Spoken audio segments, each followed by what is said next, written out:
Hi everyone, my name is Julija Lubgane and I'm a fashion illustrator. Today I would like to share with you how I use watercolor brushes in Rebelle. For this tutorial I'll be using mainly flat brush and the liner brush.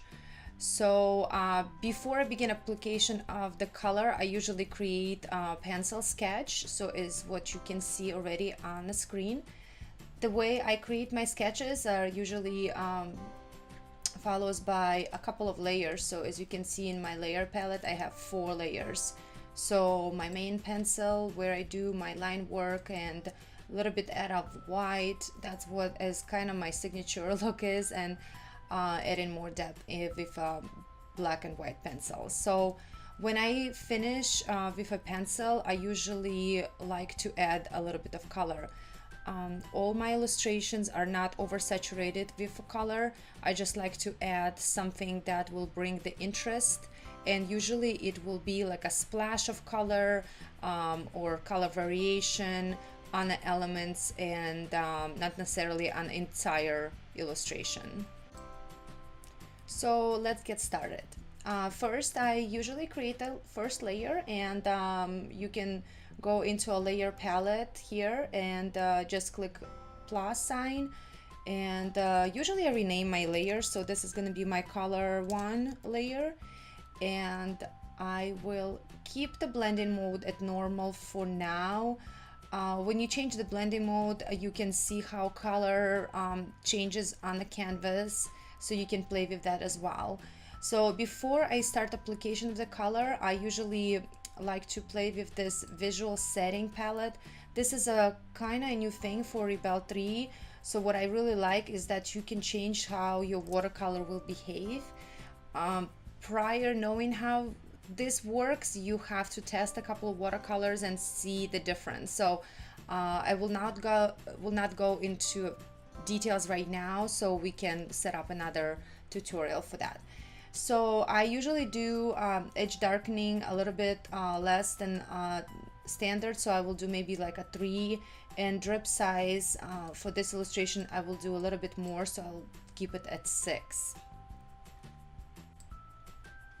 Next thing what I need to do is I need to set up my watercolor brush. So I'm gonna start with a flat watercolor brush, and I'm going to keep probably the pressure around maybe, let's say 33, so I don't need a lot of pressure. What it means is like how hard basically you press in with the color, and loading is how much paint you're gonna have on the brush. So I need quite a lot of paint, so but not full brush with paint, so I would say 58 will be a good number, and less water actually, so I would keep it maybe at 34, 35. So because what I'm gonna do now is I'm gonna apply water first, so that's gonna give me a good base with a water for my watercolor. That's why my main watercolor brush will not have a lot of water.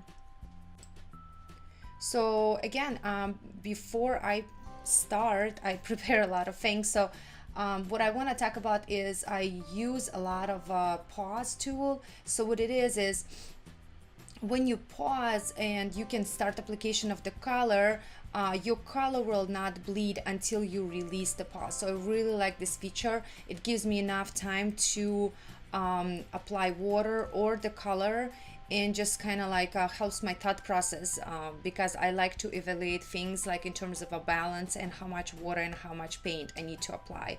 So the pause button is a really good tool to use with any paint.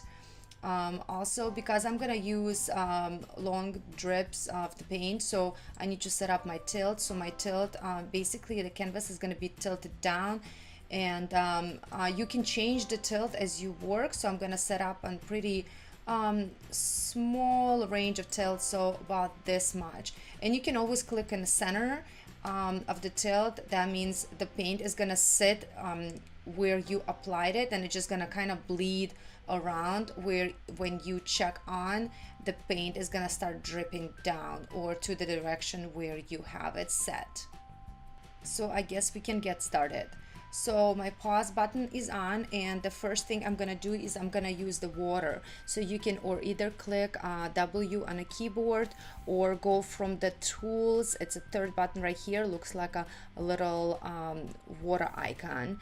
So size of the brush, it really depends how big is your canvas, how big is your painting. For this one I'm gonna start with 45, and I do need a lot of water. So again, my pause button is on, and I'm gonna start application of the water.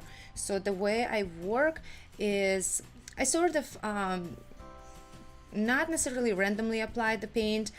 There is a thought behind every stroke in my illustration. So what I want to have is I want to have main color on the left hand side of her hair. So, and then I'm gonna smoothly go into the right hand side and apply just a little sort of strokes of color. So the main water and main color will be on the left hand side, and as you can see, I'm just sort of showing the texture of the hair, but I'm not going to every single little part. That's not my goal. With my illustration, I strive for balance, sort of interest, creativity. Doesn't have to be like a photograph, because it is not. It's definitely an illustration.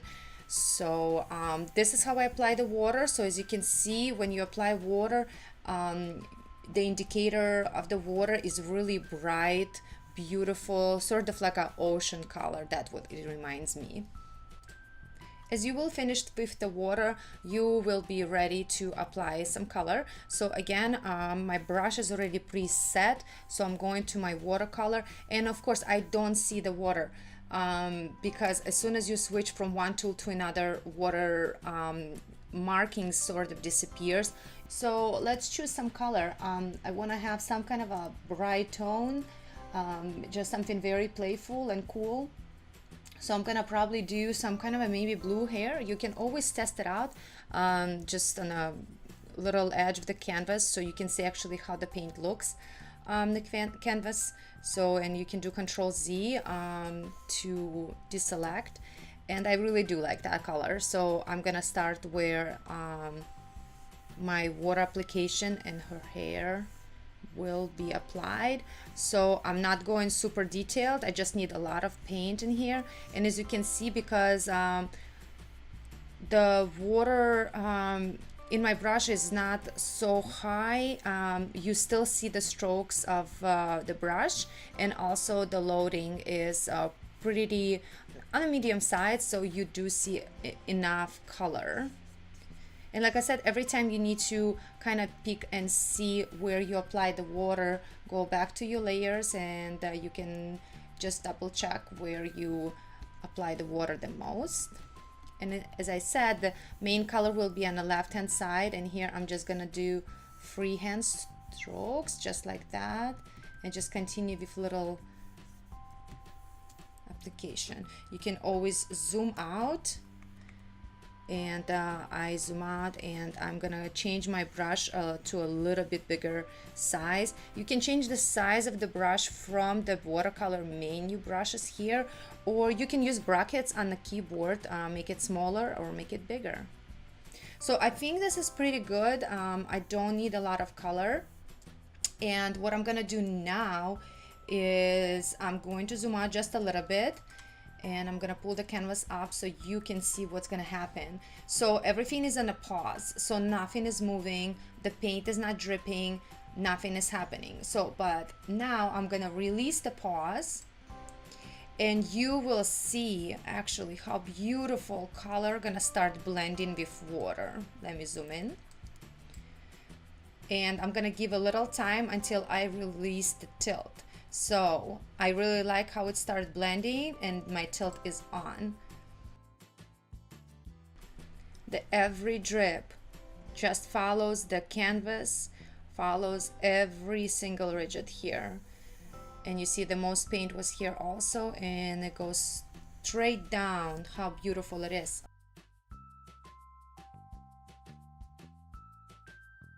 So I really like this, and I'm not gonna let the layer dry just yet, but I'm gonna definitely change the tilt to very small because I don't want any more drips.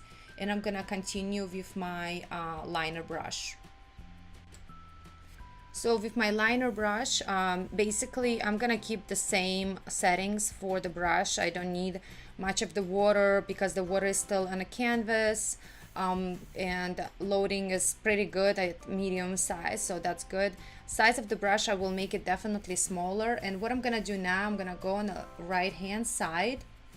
You see how beautiful the flat brush mixed with water. It's absolutely awesome. It's just so natural. So now I'm gonna take a liner brush and I'm gonna go a little bit around the edges of her hair, and you can see it mixes with the water that's still there. Let me zoom in. How awesome is that? And I'm gonna create just basically like a elements that just kind of indicates the direction of her hairstyle. Same thing I will do here, and because the water is still here, everything mixes, but my liner brush, because it's so thin and so fine, I do create like beautiful elements and lines. So I'm gonna add a little bit here, and again, it's great that it blends together. Same thing, just need a little bit of hair color application. And you have to be really like confident and free with this, because you can't be stiff, because that's actually the watercolor doesn't like the stiffness of paint and brush. So just go with it. Feel free to create random lines and random strokes. It really will blend beautifully together at the end. Surprises just basically creates unknown. So I'm just gonna continue like that. Here I'm gonna show a little indication again. So let's zoom out and see what's happening. Yeah, pretty cool. Absolutely love the drips. So now I'm gonna dry out the layer, and this is if you go in a layer palette, it's a third button. So just gonna dry out the layer real quickly, and I'm gonna take my flat brush again and maybe change the color to a little bit darker. So I'm gonna go into my color and I'm gonna move this just a little bit to our darker side, and I will apply a little bit more paint in it. What I'm doing is just, again, I'm not following specific lines, just I need more paint, a little bit depth into her hair, just like that. And as you can see how beautiful the flat watercolor brush blends with the paper. It's absolutely beautiful. I love it. Just like this.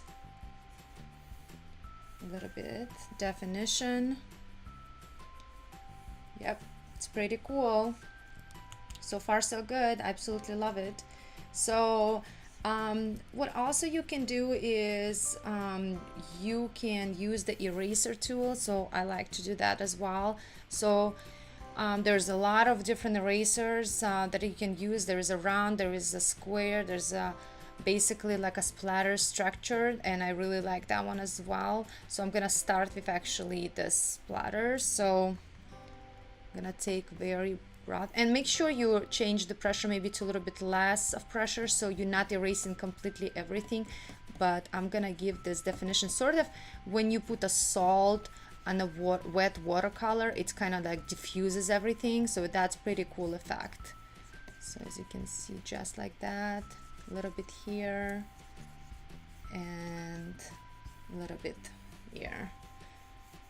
Then I'm gonna take a round soft and I'm gonna change the size to much smaller, and you can go into the parts of her hair and erase just a little bit more. Again, it's all about creating definition and not being so super precise about your illustration or your work. A little bit here. So pretty cool. So I'm gonna go back to the brush again, and I'm gonna use the liner brush, but I need a little bit more color, so I'm gonna increase the loading. I'm gonna make a smaller size, and I'm gonna use this dark color that I just used with a flat brush, and I'm gonna go just in a couple parts and make a definition. See, it blends through. Maybe I should dry out the layer a little bit. And I'm gonna start again. See, much better, because I think the layer was a little bit wet from that flat brush still. See, and now I'm gonna go on the right hand side, and we'll do the same.